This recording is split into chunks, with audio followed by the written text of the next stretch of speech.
தஞ்சாவூரில் கும்பகோணத்தில் ஒரு தேவர் காமராஜுக்கு ரொம்ப உண்மையானவர். நேரம் வந்தால், காமராஜ் வீட்டில் கல்யாணம் வச்சுருக்கேன் வந்துட்டாங்கிறார். கல்யாண வீட்டுக்கு வரதுக்கு தான் நான் முதலமைச்சராக இருக்கு நான் போடான்ட்டார்.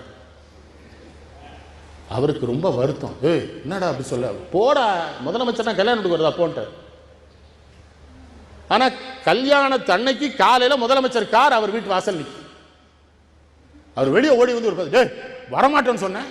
என்னடான்னு உடனே சொல்றாரு, நான் வரேன்னு சொன்னேன்னா கடன் வாங்கி பெரிய மண்டபம் பார்ப்பேன், கடன் வாங்கி செலவு பண்ணுவேன், உன்னை கஷ்டப்படுத்துறதுக்காக நான் உனக்கு நண்பனாக இருக்கிறேன், வந்துட்டல வா சோறு போடு. சோறு போடுங்கிறதோட நிறுத்தலை, எவ்வளோ பெரிய மனுஷன் பாருங்க. பிள்ளைகளை ஆசீர்வாதம் பண்ணுங்கிறாரு. எல்லாம் கல்யாணங்கள்லாம் நான் பண்ணணும்டா, நான் பண்ணக்கூடாடா, இருக்கா வாடா, என்னை கூப்பிடாடா.